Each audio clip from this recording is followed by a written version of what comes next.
welcome to this episode of Sly Tiger Gaming. My name is Todd, and joining us for this episode we have Christian and Amy. Hey. Hey. How's it going, guys? Oh, yeah. Well, I can beat that. Um, I can beat that. I'm good. I'm more than, oh yeah. I'm a good. box of sunshine because I've been playing Sunset Overdrive. There you go. Is that better? What a segue. What a Yeah. segue. Oh, I mean, I mean, you jumped a bunch of sections, but yeah, we'll do the news quickly, and then we'll get into the first segment because it sounds like Amy's ready to go. Oh. We'll be having a slightly smaller. Well, at this point of the podcast, I'm assuming it's going to be a slightly smaller recording, but it may end up being usual length depending on how much people have to say. But yeah, it's a small episode. We do apologize for the delay in getting this one out. This is the third attempt of recording episode 9. We have just had a lot of technical issues. But anyway, enough about that. Let's go straight into the news with Christian. Hello. So, just watching this today, that GTA 5 has confirmed with a trailer that they will be bringing first-person mode to PS4, Xbox One, and PC in the upcoming releases. And so, for those of you who haven't quite pegged what that means, they've gone full-blown. You'll be able to see the interior of cars, helicopters, and boats, including working speedometers and dials. One thing I didn't quite think of, but I did when I saw it in the trailer, is all the guns are fully detailed. They are absolutely to the T, brilliantly covered. So is it like a first-person shooter view now? Like, yeah, it is exactly first person. Oh, The cool. smartphones have got an upgrade, and you hold the smartphone rather than it popping up. And when you want to take a photo, you sort of hold it to the side. So they've really gone above and beyond. And like I thought, making it first person, they could have really cheaped on it by just moving the camera, but they've actually gone and added all those assets for, like your cars, your helicopters, the guns, the smartphones, what you're interacting with. So I'm looking forward to that. That's cool. Really is. Something I'm not looking forward to, but Todd certainly is. The Wii U version. Wait, no, you didn't finish your news story. Oh, that the PC will get 4K support. Yeah, and it also the resolution for the consoles. I didn't write that down. What was it? 1080p and 30 frames per second for both Xbox One and PlayStation 4. Maybe I didn't want to discuss that to avoid any conversations, Todd. Okay. No, next. I don't care about that stuff. If I want high quality, I play on PC. Ah, thank goodness. PC Master Race. PC Master Anyway, Race. next news item. Next news item. Next news item. The cat in the background. The Wii U version of Super Smash Bros. Is getting a 8-player battle mode. That is going to be absolutely chaotic. What were you saying the other day, Todd, that you wanted to do with us? Oh yes. I heard someone else suggest this idea, and I want to steal it. 8-player mode. Everyone is Pac-Man. And the reason why that's fun is that Pac-Man, like, you know how when you each choose a character, they get like a different outfit. Pac-Man, the only thing that changes on him is his little wristband changes color. That's it. So that on an 8-player mode, that game is hard enough to track when there's 4 of you. When there is 8 of you and you all look almost identical, no one's going to know who's who. Like, it's going to be absolute chaos. I cannot wait. That's going to be brilliant on our 60-inch. As much as I dislike Smash Bros, I'm willing to see that. I'm wanting to see that. Yes. And there's plenty of other things coming, but one of the most important things is the first bit of extra content will be Mewtwo, apparently. They're yet to say whether it's going to be paid for or not, but they have said it will be available to both versions. It's free. If you have the 3DS and the Wii U version of Smash Bros. And you register them to Nintendo, then you can get Mewtwo for free. They haven't mentioned anything else about him being maybe paid DLC for other versions or whatever. So a lot of people are a bit annoyed at that because basically, it's like the most expensive piece of DLC that's ever created. Like, you have to buy another console to get this character at this stage. So hopefully they'll use common sense and not do that. But they've done it in the past with Animal Crossing games where they've like locked content as long to you have to have like this game on the Game Boy Advance connected and swipe this e-reader card and so don't know. If it was anybody else, I'd say it's definitely coming as DLC, but because it's Nintendo, we just don't know. That's a very common statement. Because it's Nintendo, we just don't know. Because Nintendo. Because Nintendo. Red Barrels, the team behind successful horror game Outlast 1, has confirmed that Outlast 2 is in the works and will be released on PC, Xbox One, and PS4. Anyone who followed the release of Outlast 1 will be happy to hear that, unlike the first version, it will release on those three platforms at the same time. So, Did you play Outlast on your Xbox One, Amy? No, Did you play- I suck at horror games. Like get that's nightmares for hard. months. We played it here because it was a PlayStation Plus game earlier in the year. We played it here for a bit, but we didn't get too far. It's as well as being a scary game, it's also kind of hard. Is that the one with? Oh, I'm The trying. house, and we broke him with the camera. And you use the. The camera to I like thought look that around. was the reporter in the hospital had the camera. Yeah, that's it. You said house. Well, it's like a mental institution, so it's a house thing. Anyway, it's not a caravan. I know. I was listening to one of their podcasts today debate horror games. Like one guy mentioned that when he's like, if I was a reporter, I don't care. News. boo. News. Last piece of news. Activision confirms that not only are they working That's on not the more. last piece of news. It is on the list you gave me. No, Phil Spencer. Oh yeah, I missed that bit. Yep. I rewrote everything to a new one. Well, So yeah, Phil Spencer has come out and said that he doesn't see a need at the current present for there to be a Minecraft 2, which is something everyone thought Microsoft would do in light of the Mojang I still think they acquisition. probably will at I some didn't point. think- Even more unlike Microsoft is the fact that they said they want to focus on the community of gamers first before they expand on it, which I don't think Microsoft has ever done, with the No, exception of the they're- Halo they're series. learning. The That's warming. the thing. They want their next Halo because there's only so much longer they can milk that for. I mean, look at COD. COD's getting better, but like, can COD's they not keep getting doing better. it with Halo? COD's No, not- this it one's was meant to be better. better. They're The still one that- down 70% sales from 3 years ago.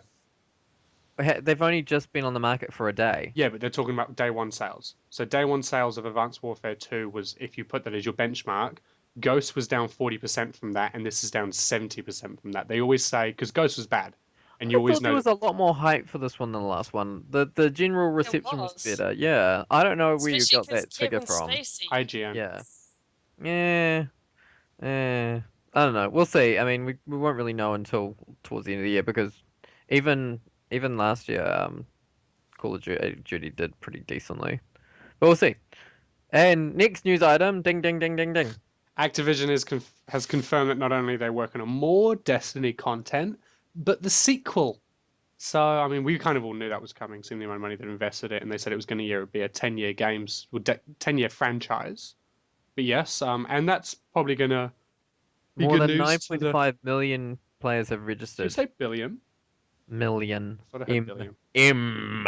Billion. Yeah. A lot of people played that. It came out at a good time. The game is alright, but it's not anything special. Maybe the sequel will bring a storyline. Or maybe that, yeah.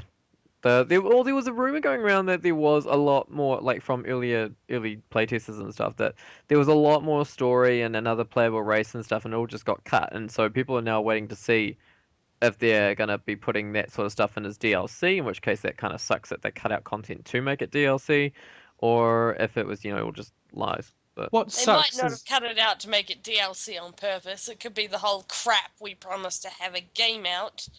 Cut Yeah, this bit, that's put it. it in Yeah, later. a no-name that could be a fakey jumped on Reddit and said, "Oh, I used to work for them." And yes, everything got ripped down in the last 9 months and patched back together, kind of like what happened with Halo 2. And it's just, there was supposed to be 3 playable races, and in order for them to get it done, so you just get 1 player, and it actually makes sense, but it's also still no, widely there's known more as than a one hoax. playable race. No. There's 3 playable races, but the storyline you play, the guy who said he was from within Oh right, yeah, Bungie said that you only DLC. got one of them, and that makes sense. But at the end of the Yeah. day, people still think he's. I still find that game really weird that this whole time your dead corpse was in a car or a car yard. Well, if you're a robot, Spoiler. Oh, it's the very first thing. also they have it's in the game. E3 game data that they gave you with like 3 years ago. Yeah. But that's the story topic. That's what that guy said. Because if you're the robot race, That then makes that sense. makes sense that you're just a robot decaying in a But it in a makes no car. sense for a human or every single race to be there. Like this whole yeah. Do you know what makes no sense? Their $20 American DLC coming out in December, which Xbox users get less of but have to pay the same amount, and then UK users pay even more. That makes no sense. But What? money. Yeah. But that's the whole that's part of the Sony deal that they've got. So Yeah. they've partnered with Sony to get a whole bunch of exclusive content for the first. There is a cat playing with my microphone. But not even my microphone, just the cable it's attached to. She decided that it was a good time to give it a smack. Um, but yeah, Sony's partnered with Activision and Bungie by proxy on all this Destiny stuff. They got the console out. Interestingly enough, but this is only counting like physical sales and stuff. But the game sold better on Xbox One, but that's not counting all those PlayStation 4 bundles that were out there because that was really popular because it was the only way to get the white PS4 and also digital copies. So I wouldn't be surprised if it did actually sell better on PlayStation. But yeah. I don't The know. It'll be all those people waiting for the next Halo Oh yeah, I content. was meant to be talking That about the deal. Yeah. The marketing deal they have with it is that for the year PlayStation gets exclusive content and then a year from now it'll come out on Xbox One. But if they're already making a sequel, like it's like they haven't said how they're going to do it. Like the extra content is showing up in the DLC packs and stuff. Do you get that automatically for free as an Xbox player in a year's time, or do you have to pay for that again? They haven't made that clear, and so if they then try and charge mm, people again, especially with the now we know that there's a sequel coming out, like I don't know if anyone's going to be dumb enough to do that. no. So we'll see. But The Call of Duty down 70% is based on Amazon pre-order data. okay, So it's just on if it's Amazon's just site. Amazon, that's yeah. You yeah. can't just say Amazon. Amazon does a lot of Anyway, stuff in the States. Amy, we brought you in here to talk about Sunset Overdrive. Yes, So it is tell us a bit. amazing. If okay, so I'm new to gaming. I've never heard of video games, and someone said to me, "You should play Sunset Overdrive." And Amy, to you, I ask, what is Sunset Overdrive? Well, it's not like any other game for starters. Except for Tony The, Hawk and Jet Grind Radio. well, yes and no. Um, so yeah, like Tony Hawk, you're constantly moving and traversing, but you can stop. But you want to keep moving because you get more points and you can do cooler stuff with all your extra bonuses and mods that you add on. And also, it's far easier to get around the city. And if you stop moving, you pretty much end up dead because you just get overwhelmed with all the different bad guys. So So what are the bad guys, and why are they bad guys? What's the setup for this game? so basically, you're some just low class whatever. You don't really have a backstory. You're cleaning up trash on the night that a new energy drink is released in Sunset City. It was the test city before they released it to the whole world. Unfortunately, it turned everyone into crazy, weird ass mutants, Oh, good. those that drunk it. So they're the OD, um, and they're the crazy mutants that you see in most of the videos on YouTube about it. And they're your sort of first ones that you kill. There's like the standard guys, and then there's like kind of frozen ones and spawners and flying ones, and sort of they slowly introduce different ones as you go along. Um, then there's the robots sent into Sunset City by Fizco, the people who made the energy drink that made everyone crazy. Um, and their job is to clean up the evidence, which is all the people that survived this apocalypse. They've built this giant invisible wall around the city to keep everyone trapped in, and so they can blow it up, and then the rest of the world won't know what happened. Right. And then there's the scabs, which are just other survivors that aren't good. There are survivors that are good, and there are survivors that are bad. And they're the bad ones that just go around killing everything. Oh, So you kind of do that too. so how far have you gotten in the game, and what are your thoughts on it? Like, what's good and what's bad? I'm probably about 2/3 of the way through. Mm-hmm. Like, I kind of get distracted doing side missions and picking up collectibles and the like. Mm. So trying to think like what I can say without spoiling stuff. Aime, there are only Yeah. 17 people in the world with an Xbox One, and I think 15 of them have bought Sunset Overdrive. Your risk Yeah. of spoilers is low. No, I know like I 4 or 5 other people try that played it, but try anyway. not to go into too much like story detail about, but Yeah. so you're So decently playing it, everything is making fun of the fact that it's a video game. right? So it breaks the fourth wall. It has discussions like, hang on, how are they calling us? Neither of us are holding a cell phone. Huh. To fast travel, you coma out drunk and wake up in a portaloo in one of those locations. Um, yeah, and like it has random references to things. There's like a Breaking Bad references, and one of the side missions involves you going to rescue the baby Toby from the goblins. Amy, have Um, you done any of the online stuff? no, I went to queue up once, but it was quite late at night, and I was like, not gonna bother Okay. yet. And that's what they sort of tested was the Chaos Squad. So Um, you've yeah. said a lot about what you like about the game. Is there anything about the game that you don't like, or that could be improved if they do any sequels?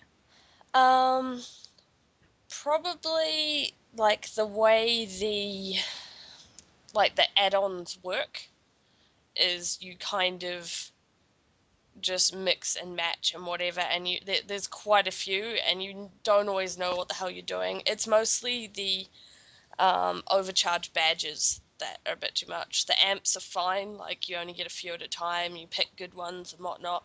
But yeah, the overcharged badges that you can add 6 to yourself, and they can do all sorts of things like add to your health or make it easier to kill other things, like increase damage by 5% or that kind of stuff. But there's just so many options. It's not very clear about what's going on there. They just kind of go, here you go, now do Right. some stuff with it. A lot of it is a bit like, here you go, have fun.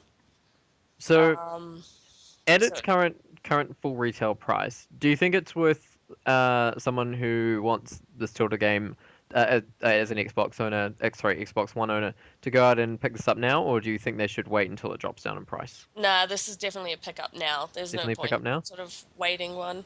Um, Murdered Soul Suspect is a go and pick up when it's $10 kind of game. I Uh, picked it up when it was 50 for PlayStation 4. I yeah, streamed like an hour of it, and then I was like, yeah, okay, I yeah, get this now. I'm done. yeah, yeah. Yeah. I played it twice just to pretend it was a good game. Anyway, We called ours Fedora the Explorer. yeah, like it had potential, but yeah, it was ruined. I have a All right. question. Yeah. Yeah, Um, so you briefly touched on the humor, and I've been following little bits of the humor. I like the fourth wall breaking, and yeah. I've been following all the silly guns that are in there, like the gun that Oh has, yeah, testicles, and yeah, the one that throws out cans of hairspray.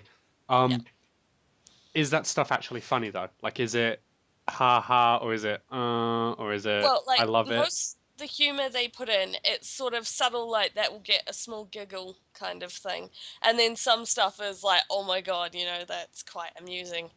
Um, but it also depends. Like, if you're a serious person, you won't like this game. It is definitely like the whole. I want to say Deadpool, but then people think the video game, but not the video game, more like the actual Deadpool comics kind of thing. But yeah, So like that sort of first style gun of you humor. get is the flaming compensator, which it does like, yeah.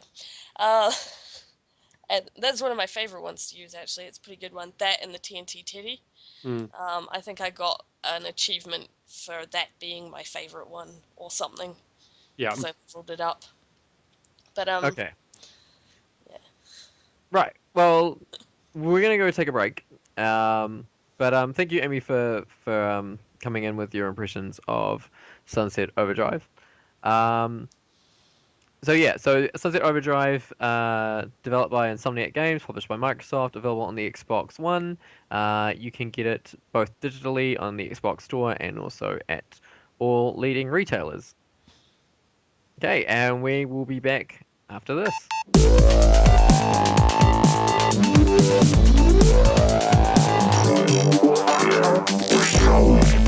Welcome back to Sly Tiger Gaming. Joining us now we have Lauren and Christian. Hello. Hi. We were doing that thing. We're waiting for each other to talk. Oh yeah. And you two have joined me to talk about a special topic. We're going to be talking about our most emotional moments in gaming, or moment rather than moments. It'll just be just the one singular. So basically, I wanted to pull you in here just to have a chat about a moment in any video game you've played, which is just whether it was a good emotion or like a really sad one, like a happy one, a sad one, angry one, like what, like a really strong emotion that you felt when playing the game, and if you could just mention like what game it was, set up like how we got to that point, and like how it really made you feel and how it sort of impacted you. Kristen, did you want to go first? Yeah, I'll go first. Okay, so what was the game, and give us a setup leading into your emotional moment. Okay, it was horrible. It's when I hit that first bomb in Minesweeper. It destroyed me. Oh yeah. Oh, you poor thing. I know. No, I'm joking, of course. There's a video game called Oh, no, okay. There's a video game called Sins of a Solar Empire, and it's a real-time space strategy game. And it's what you would say a strategy game on a massive scale. A friend of mine used to play it, and it's a sort of game that you could probably take a good 20 to Yeah, I just 20 or wanted to bring 20 or that. 25 hours to play. Like it's long and it's massive, it's big, and I've never been able to play it well. And I got into a game once with me, another AI against two other teams of AI, so six altogether, and we were winning. And I've never won in that game before, and it was doing really well. And I was exploring all my tech trees, and I had it right. And then when we finally finished off the last enemy, the game turned my ally against me. And I didn't realize that in one of the settings, I couldn't have a win with just me and my ally. And he had all his ships in my airspace, and I had all my ships in his airspace. And it got disgusting and brutal and damaging really quickly. If anyone's seen Star Wars, the third movie from the second group, the preludes, when they do Order 86 and all the Jedi Knights get killed by all their own allies, it was sad and depressing like that. And I'd been on that game for about 6 or 7 hours, and I literally Alt F4'd and walked out the room. Wow. And it was, yeah, betrayal. That's my feeling, my betrayal. That's intense. That a computer could turn you to that. It's just you invest so much in that game, and it takes so long to do anything in that game, and that's how it's set up. So when you actually start doing well, even against the computers, like I didn't win my first 200 games against the computers. You know, like you start to feel like you're getting someplace. Mm. Oh Oh. wow. Todd's not here for it. He's like, I really don't give a shit about space I- Sims or betrayal. Totally zoned out for most of that. Oh, I'm not good with strategy games. Was it a strategy game? It was Sims, Yeah. wasn't it? no, yeah, Sims. It's that one Yeah. me and Tim used to play. Yeah. So you got like ragey Oh, I did. Like, frustrated? I did not expect or did not realize that the setting was on that you couldn't have an allied victory. And we'd stretched our fleets thin. The game's all about having big, massive fleets. How And long did you spend up to that point, like playing? Like, I think the in-game clock was about 7 hours and 43 I minutes. was like 7 minutes. I'm like, oh my god, how that's horrible. 7 hours and 43 Oh, minutes. you'll never get those back. No, it was about 7 hours. Yeah, that's annoying. nearly 8, and that was playing straight. I think it was one of the days I was off from uni or something. But yes, it was just I couldn't. There was no way for me to win either. There was no way for me to like quickly scrabble my defenses. Like nothing was left of my fleet after You were the. screwed. I You was were screwed. basically screwed. I was like, no, great. And because we were finishing off the enemy, and I thought, wow, I've actually won a game of Sims. I've actually done it. It's like when people slow down towards the finish line of a marathon, they're like, yes, yes, and some twat gaps past it. You hear that so dun dun dun dun dun dun. Lauren, Yeah. emotional moment in gaming for you. Oh, I have a hard time picking one. I get very emotional about my games. I think the most recent one, it's gonna sound really, I guess like a bit mediocre because the game is all about mediocrity, but it came from Papers, Please, which, if you haven't played it, it's a sort of task management game where you play a passport officer getting people through the border into your country. Some of them come from returning, some of them are visiting, and you have to sort of distinguish various documents to try and figure out if it's appropriate to let people into your country. They are riddled with mistakes, and you have to see a certain number of people every day in order to make money to feed your family. And so if there are mistakes, it slows you down. You don't get paid as much. And I was so impressed by how minimalist the game was. Yeah, it drove me to such an extreme level of like, this is actually my job, and you are really slowing me down, and this is really frustrating. To the point where, you know, people come up and they hand you a document, and I was saying like, oh, for fuck's sake, this is gonna be wrong. Yep, this is wrong. Where's your document? Oh yeah. Like, yeah, whatever. Like, give me the right thing. Stamp it. Go on. Go through. Kind of. And that was, yeah, such extreme levels of And people can die in that game, can't frustration. they? If someone's a terrorist, they can run through and blow shit up. Yeah. That's yes, that which Because that happened to you, didn't it, Christian, when you played it? Yeah, and it leads back to Lauren's point. Like, if you really get into that game and you're counting the pennies and you're trying to earn enough, and then if an accident like that happens or a shooting, the booth gets closed for the day, and of course you've lost that earning. And so when you really get deep into it, you're like, for fuck's sake, it's closed. I can't earn any more money today. Not for fuck's sake, a bunch of people have just died. and you need to like buy medicine and like Mm. heating and food for your God, your family. family gets sick so Can bloody your often in family that die game. in that game? Pardon? Can your family die? I think so. I have managed to keep them somewhat alive, but Somewhat alive. How? but, Hold on. How? Define somewhat alive. well, for example, if you don't have enough heating, they get cold. If they get cold, they get sick. So you need to start buying medicine. Right. And so you can get them to varying Not levels. heating, medicine. Yeah. Um, and I think you even get extra family members at some point. Like, I remember when it's like your uncle's moved in, and I was like, oh Oh fuck! crap! Like, Like hell, he has. the master feed, he doesn't pay any rent. I've got to go to my fucking job that I hate, and all the rebel army keep coming in and trying to get me to side with them, and it gets, oh yeah, the role playing in that game is amazing. For me, mine. So it was, yeah. So 2013. No. It Oh, was he's in dated 2000. it. Shit. It was end of 2012, and Was the sun high in the night sky? no, it had been 2012 had been a rough year for Chris and I, and I had finally gotten the Mass Effect collection, and I played through the game. Like, I decided I'm gonna do the whole thing and all the DLC, and I'm gonna do like a big massive playthrough of it. And I looked at like all the different romance options and stuff, and I decided that I wanted to romance Caden. So male shepherd romancing Caden, and like you can't romance him in the first or second game.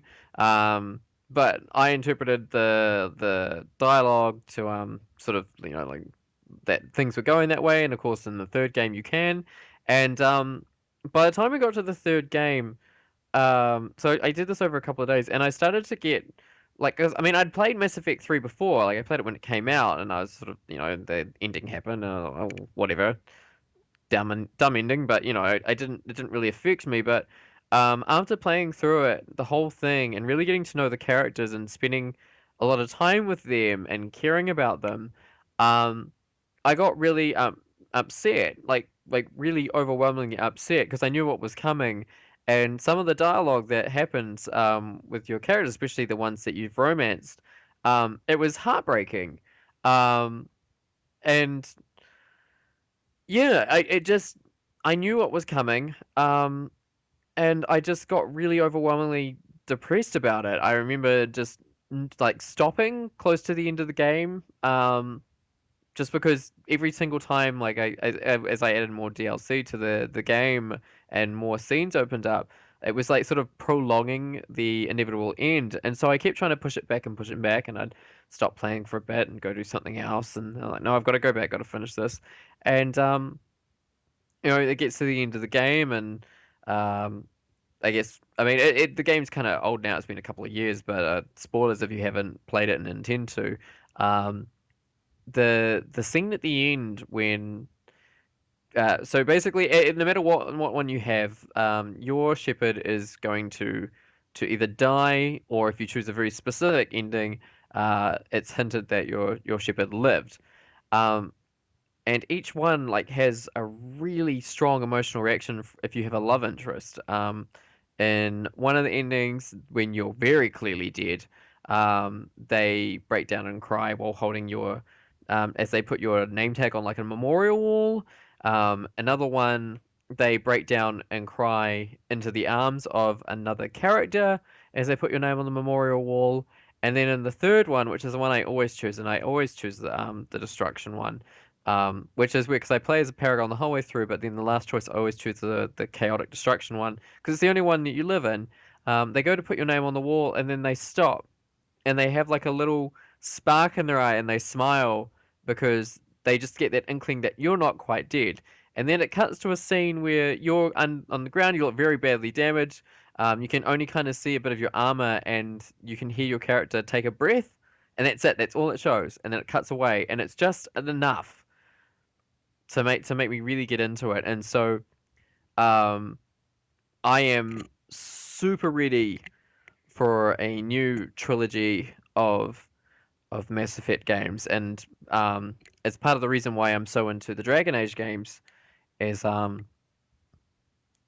the just the emotional connection I have with the characters that they write. And, it's great, and that's why I'm looking forward to Dragon Age Origins. Inquisition. Not damn it. Inquisition.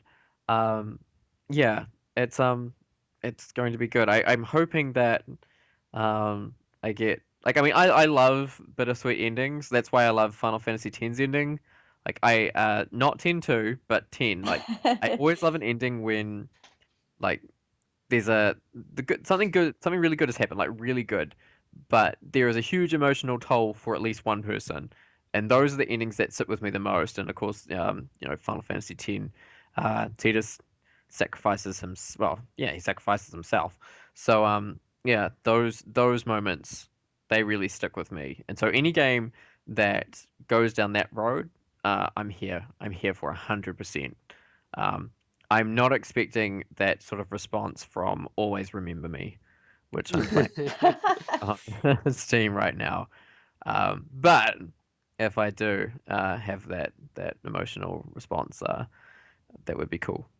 So do you get nervous then if like a game is pulling on your heartstrings like that and you aren't sure if the ending is going to be like super super sad or like that sort of nice bittersweet where it's it hurts but it's brings it to completion at the same time. Yeah, that happened with Dragon Age 2 when I was playing the Anders romance storyline.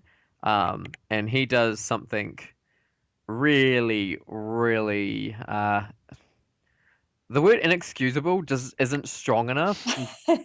But Wow. he kills a lot of people very suddenly, and he has his reasons, but he still killed a lot of people who were they were in a sense innocent people. Um, and that game, I wasn't sure where that was going, and I thought, oh god, this is going to end badly. And it gave me an option to, even though like it let the romance continue. If you pick the right option, you can not forgive what's happened, but like you can basically hint that you don't care, like you understand why they did it, and you can stay with them. And basically, if you play the right cards, you can run off with a terrorist at the end of that game, Wow. which It is sounds quite intense. intense. Like Yeah. basically, this entire area is in ruins. There is civil war broken out because of this guy's actions, and male or female doesn't matter which main character you choose. Um, if you're in a romantic subplot with them and you choose to stay with them through all that, you basically run off and leave this place in absolute chaos, and that is the lead-in for Dragon Age Inquisition. And so I am super stoked to import my choices from the first two games because in my playthrough, I have a same-sex Hawk and Anders couple, and they were last seen when Anders committed terrorism. And there's a lot of angry people looking for them, and they have been confirmed that they'll be back in the game. And it's in the Dragon Age Keep, the online thing. It's got note that I have made those choices, so I'm looking forward to seeing what uh, comeuppance is coming that couple's way. That sounds fantastic. That stuff It makes is me good. pissy. How do you mean? Like, you know how she said, does it make you nervous when you know those sort of things are coming? When I get sort of blindsided like that in a video game, it makes me real pissy and angry, and I get quite furious. But that's all And part of it. I know, That's part of it. Like but that's why I it can like it. sometimes really turn me off a game, and I'm struggling to really remember some proper examples. But I do remember when in Infamous, the newest one on PS4, when the brother died, I felt the brother died Not needlessly. spoilers. So game's still relatively new. Ah, that game's out. It's been a year.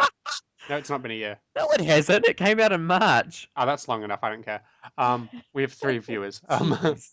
But yeah, Listeners, viewers. listeners, readers.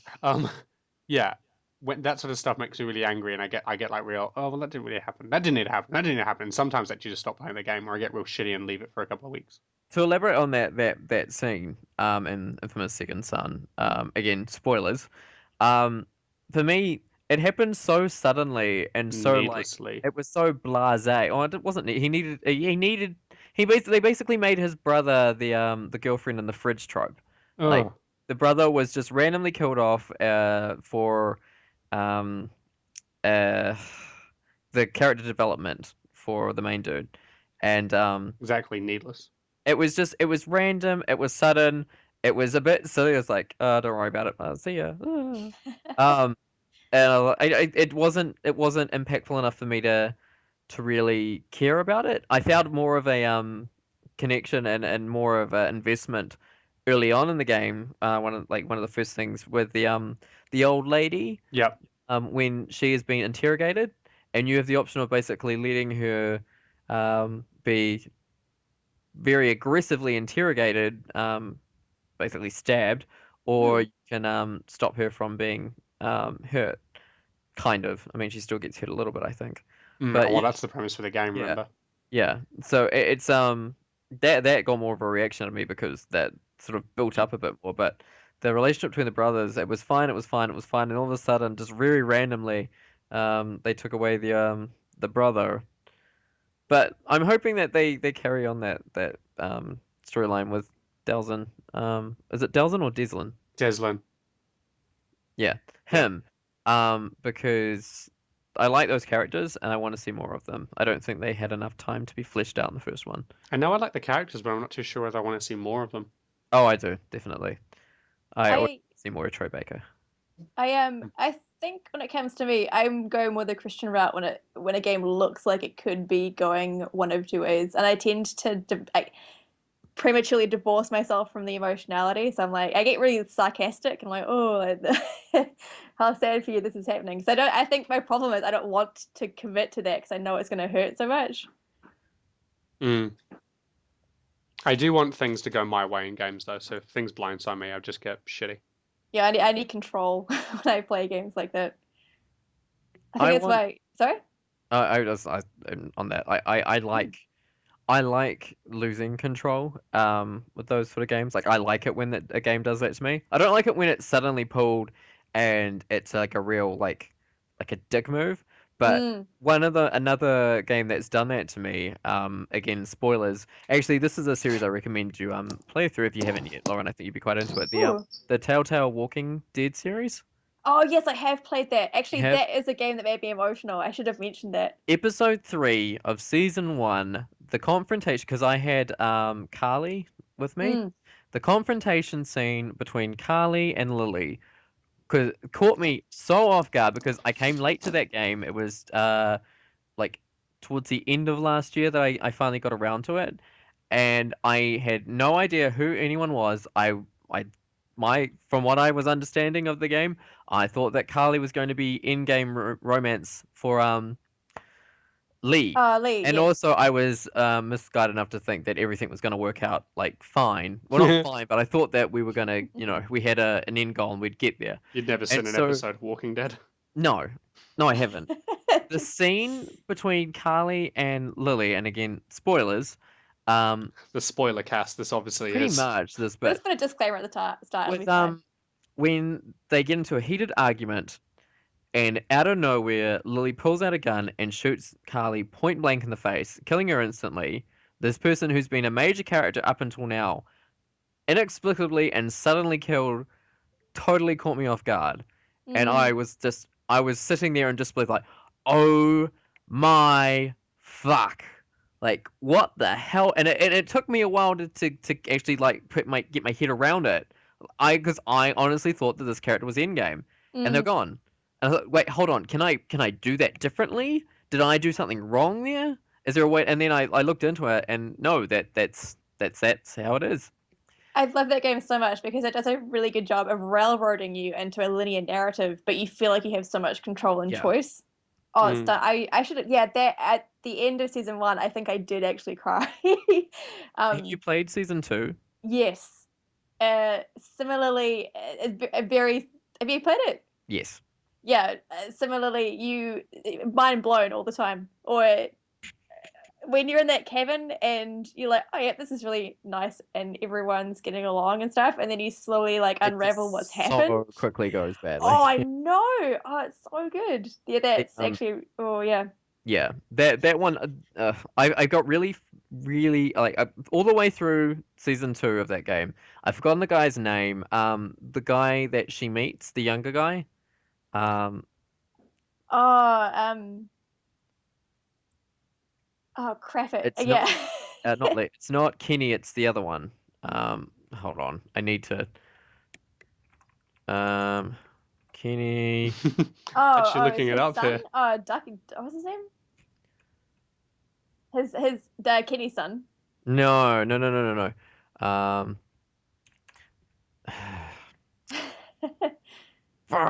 Um, carry on and talk about something else briefly. Like, carry on with your point while I find this out. Oh, yeah. No, I think well, I think yeah, The Walking Dead actually brought a new emotion to gaming, which was this like that sort of bleak emptiness you when say you do lose a major character and there's no explanation, there's no closure, and they're just gone, and you're like, oh, okay, I guess they're dead, and now we're moving on. And what I found quite different with the second season of Walking Dead Luke. was Luke. Luke was his name. Yes, When Luke. Luke, I felt his death was cheap and not necessary. I felt it could have been done better. That annoyed Mm. me. That really annoyed me. And then sorry, I've totally cut you off, but Oh no, it's good. I was just uh, having a yarn. um, that really like that pissed me off and sort of disconnected me from the rest of the game. But looking Mm, back on it, that ending was insane. Like that escalated so quickly and got so out of hand that mm. just out of curiosity, who did you side with in the end? What are the options again? It was you side with Kenny, and then you could either side with Kenny and stay with Kenny, side with Mm. Kenny then leave Kenny, side with what is her name? Oh, Jane, and yeah, stay with Jane, Jane, yeah. or side with Jane and leave Jane, or you could leave them all together. Oh, that's right. No wonder I can't remember because I actually went through and like played out every one of them because I wanted to see the. I think Like the first and one you did. the first time I sided with Jane. Yeah, same. And yeah, oh good. Yeah, I apparently that was like the unpopular option. Yeah. And I was and I didn't Like, know no, why. he was out of control. Yeah, Kenny I just know, right? and I didn't like him from he was already an enemy to me in the first series, and all the way Mm. through season 2, he was an enemy to me as well, or like a rival to me as well, and was always angry at me, mainly because I chopped off Sarita's hand. Oh, I did too, yeah. Yeah, I thought it would be a good idea. I knew it wasn't because I played the first series, Mm, but I thought, screw it. Um, but no, he was insane. She did some stupid things like luring him out into doing this to her, but she had a very specific reason. She wanted you to see just how bad he had got it, and she knew that this was the only way to let you see it. mm. Unfortunately, through sticking with her and letting those people into the old homestead place where they were, and they had weapons and stuff, and so it looks like there's going to be danger there. But yeah, I'm still in for more Walking Dead. At Oh, me first, too, yeah. into season 2, I thought I was like, yeah, I'm done with this. But no, I'm good for more. Yeah, I thought what was interesting was compared to season 1, I felt a lot more on edge and panicked because you're there sort of trying to protect the small child, because I had no idea if she was going to live or die, or if she was like, or what was going to happen to her. But for season 2, I think because you are the smaller child, you almost feel like you're in more control because you're not a charge over someone. Yeah. Oh, such a good series. We could talk about that. Like we could probably do like a whole separate thing Oh, on yeah, that. I was going to say, Um, Christian, you played it, but I guess you wouldn't No, have played it he's No. because he's not it's played it. Zombies. yeah. Overbearing storyline. I just don't do them. You know me. Lauren and Christian, I want to thank you both for coming in and sharing your stories with us, and we will catch you again next time. No, thank you for having me. Okay, we will be back after the break.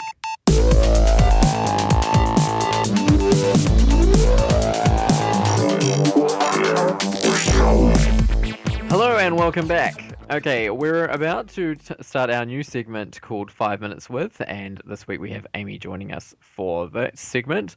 But before that, Christian is here to talk about what new games are coming out this week. Christian. Yeah. So coming out on every platform ever invented, including a toaster, is Call of Duty Advanced Warfare. So it's coming out on Wii U? No, I Well, really. it's not every platform. That's not a console. So PS4, Okay. Xbox One, 360, PS3, and PC can now get their chances to shoot things in the future. Is anyone here planning on picking that up? Yeah. If someone gave it to me right now, I'd play it, but I just can't Yeah. justify the money. I'm actually having Maybe first. for $5. Yeah, Steam sale. Give it to me on Steam sale. Except for this is on, what's that horrible platform it's on?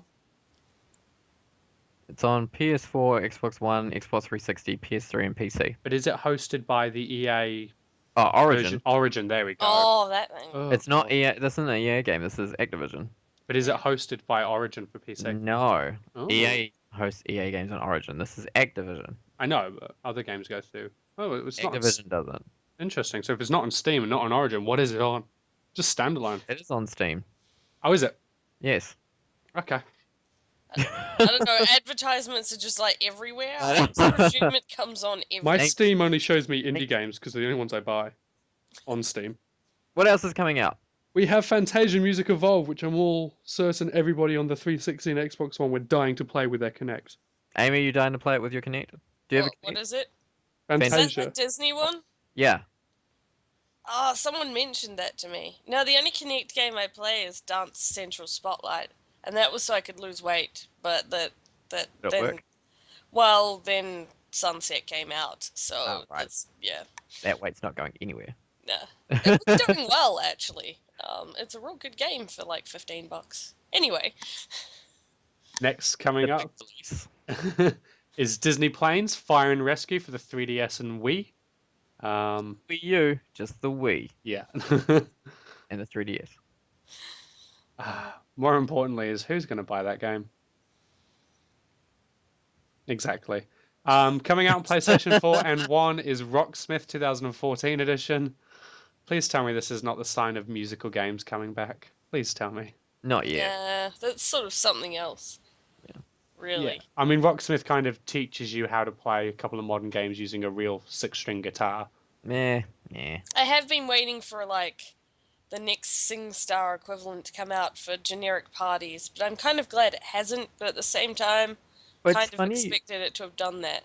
It's funny you mention that because SingStar has been quote unquote reborn for the new generation it's on PlayStation 4 and PlayStation 3, but it's a free downloadable app, and you download to your PlayStation 4 or PS3. You then download the free app to your mobile phone. Your mobile phone is now the microphone. It comes with no songs. You have to buy them. Right. They're like $3 each. So I shit. downloaded it, I installed it, I looked on there. There was no songs I wanted. I saw the price of them. I uninstalled, and I was like, yeah, nah, no. done. No, thank you. Anyway, continue with your news. And It's the going so well. final game on there is Football Manager 2015 for PC. I stopped talking for that. All right. Who plays these things? I suppose. I mean, Lots of 40-year-old British men. COD came out this week, so nothing huge was going to come out. Yeah. I do like how Fantasia Music Evolved, like that was a notable title for them, but then they got all really like passive aggressive and a bit butthurt when Microsoft were like, the Kinect's not mandatory anymore because they tweeted out around that time and they Can were you like, blame them? And so I feel like I like to think that they put this out right next to Call of Duty just to be like, fuck it, we don't care anymore. Put it on the same day. Like, Hey, put at it least right they next didn't. to the biggest release of the year. Who cares? At least they didn't tweet death threats at Microsoft. Oh yeah, Like a list not yet anyway. of There's still time. on the list of things on how to show your disgruntlement. That's kind of pretty safe. Okay, new segment time. Well, Oh, what? you're gonna say? I was gonna say it because like we don't we do stuff fortnightly, so we're gonna talk about the like amazing games coming out next week. No, we're talking about the games coming out this week. Oh. Why? What do you want to talk about I so just want to talk badly? about Assassin's Creed coming out next week. And the Halo No, Master Chief no, no, Collection. no, no, no. Amy, you want to talk about Assassin's Creed? You've got to come back to the next podcast and fight to the death for airtime while Todd talks about Dragon Age Inquisition. Okay, I'm fine with that. Are you gonna get Dragon Age Inquisition, Amy? No, Why I not? haven't even played the other ones. You I don't watched need someone to else though. play them. You can go to Dragon Age website, just Google them and go to the keep, and you can go through and it lets you make all the choices from the previous game, so you can edit the I said characters. that in one of the other podcasts. I know, and I'll say it in the next one too. You really want me to play this game? I want everyone to play this game. Even- Dragon Age Inquisition is going to be amazing, and I cannot wait. And I can't even super pick up hyped. Assassin's Creed Rogue next week. I can only get Unity Why and would the you? Just Master get. Chief Collection. That's good. That's fine. Who cares? It's old gen. Hashtag first world problems. Yeah. All right, new segment time. So, the new segment we are trialing out is a way to get to know our podcasters. No So, pressure, Amy. joining us for our first episode, first episode of it, but first time trying Correct. it. Words fail Trial. English. What? We have Amy Dellery. Okay. Yeah. Yeah. Woo! Amy. All right. Yeah. So we're just gonna spend 5 minutes with Amy getting to know her a little better. And we're gonna get to know her better with this question. Amy, what got you into gaming? So as I told you personally earlier, it was a bit different. Like I mostly watched my brother play video games for a long time, or would go to friends' houses. But in the end, we eventually got a PlayStation 1, me and my younger brother, and mostly it was Spyro and Crash Bandicoot that we played a lot of. I really liked Spyro because it had all sorts of different sort of things going on. Like it wasn't just going along a path and following particular things. It was like slightly more open world, but not really. There was still a generic path, but it felt like you could expand out a little bit more. Yeah, and from there, like we started doing things like Ape Escape and Crash Team Racing, Nice. like Tekken and Mortal Kombat. Who was your main in Tekken growing up? Like when you were a kid? It changed like every game because they never had the same one, but it was generally the ones that did capoeira and the like. So there was like a fox chick and there was Eddie. I'm trying to think who some of the other ones were, because yeah, it kept changing. They didn't have the same sort of one. But prior to that, like in the first one, I think I played as Paul a lot. Do you remember Nina Williams' death call when she got hit, like for the last one? Like if you got it was like her orgasm. It was like, Oh, yes, that. Yes, no, I do know. Yeah. my favorite like knockout noise. It was just so over the top and inappropriate. It is amazing. That's where the tennis players stole it from. Yeah. Okay. And Amy, you have brought in a song from OC Remix for us Yes. to listen to as we finish up the podcast today. Okay. Yeah, it's just a Crash Bandicoot one. It's called Hogging Molly. Yeah. And it's remixed by Hang on. Brandon. Brandon Strader and Rexy. Awesome. So if it's about hogs, does that mean it's based off Crash Bandicoot 2? No, Hogs is in the first Crash Bandicoot. The Oh second yes, one. that's right. Hog Sorry, yeah. Wild Hog in Cortex. And title map Sanity Beach. I didn't play the first one as much as I played second and third, so I got them mixed up. Yeah. Oh, yeah, one of our first PlayStation games as a kid growing up was Crash Bandicoot 2, and I didn't understand why the first game was called 2, and then as I got a little bit older, I realized it actually was just a sequel. Oh well, children are dumb. So I that's always preferred CTR actually. oh, definitely CGR is like god tier. I have that on. Purah was my favorite. I had to have Purah, or I just wouldn't play. Yeah, Pura was my favorite until I learned how to unlock Penta Penguin, and then I Right. that's what I said. I have that on my Vita. It's still like that's a god tier kart racer. Like the game holds up so well still. Yeah. It's great. All right. Well, that is it for us for this episode. Again, we do apologize for the delay in getting this one out, and we hope to be back on regular schedule for all our future podcasts. Thanks to everyone who has been on the show today, including Lauren and Aeme. And The me. girls' night this Christian. time. I was waiting to see if Aeme was going to say something when she heard her name, but Hey, I could still be included in girls' night. Okay, sure. big skill here. Go Well, actually, no, that's me. do our hair or something. Yeah. I think you Christian. did my hair once. Probably. Christian. Yes. Our website. How do we get to it, and what's currently on there? So, www.slytigergaming.com. Not exactly that difficult. To say that again, you rushed it. Oh, yeah, I do that. www.slytigergaming.com. Cool. And what's there at the moment? Everything we've ever done. So you can follow us on Facebook, Twitter, and on our YouTube channel. But it's all on our slytigergaming.com website. It's all there in one big aggregation. So all the videos we've done, some of the blog posts we've done, including Todd wants me to lead into his. Well, no, you said that you wanted to specifically I mention know. what videos are up there, and Yeah, I was getting you there. forget what they were. No, I don't. I've got a list actually next to me. So a large majority of the posts over the last week have been about Todd and Ricky's The Evil Within stream. Did you enjoy playing that, Todd? I did. Have you are you gonna pick that up, Amy, for your Xbox? Probably not. Yeah, she said she doesn't do horror. Good. It's somewhere between horror and action. It's Well, good. you guys can tweet what games you reckon I should play or something. I don't know. If you have Or- any suggestions for Amy for her Xbox One, and don't all suggest her throwing it away, you can tweet her. Do you have your Twitter handle, or do you want it sent to our site? Well, they can send it to your guys' site, and then that way you can let me know, and then I can respond with my Twitter when I remember what it is. Right. So that's at slytigergaming, if I remember correctly. Yeah. Yep. So you can tweet at us hashtag Amy's Xbox. Yep. So as Yep. well as Evil Within stream, as well as AEME, by the way. that's right. That way we'll know it's me. So as well as the Evil Within stream, which you can now watch as a full playlist on YouTube.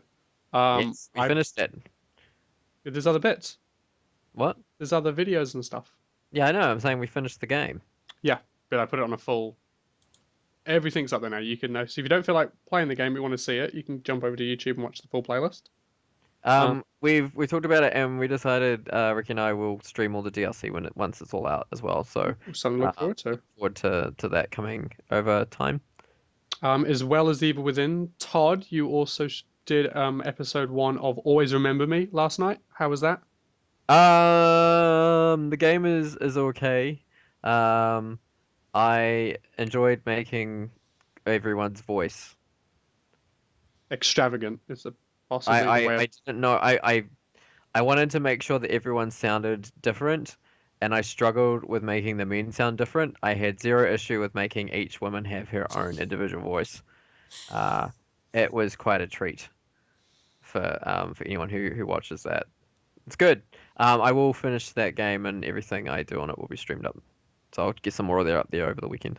Well, just everyone, all the people news, you to follow us at slytigergaming. So, and also This is a really long outro. A really long it's a outro. recap. Oh no, so I'll hurry up. So Lauren also played for us Chapter 1 of The Last Door, which is a point and click little adventure game, a little bit dark. She also did Love Little Thieves, which is a RPG of some sorts, in a sense. No, it's not. It's a Todd, do you know what Love Little Thieves is? I'm drawing a blank. It's a dating sim. That's right. And she also Visual novel dating sim. just uploaded. Faster. She We've also got just it. uploaded Atticus, which is another dark point and click.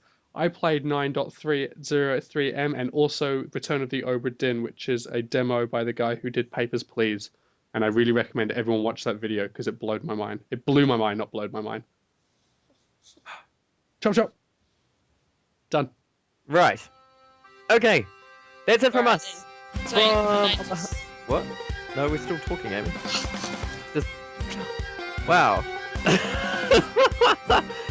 So, on behalf of myself, Christian, Amy, and Lauren, that's it for this episode of Sly Tiger Gaming. Please subscribe and give us a rating if you are so inclined. We appreciate your feedback. Until next time, that's it for us.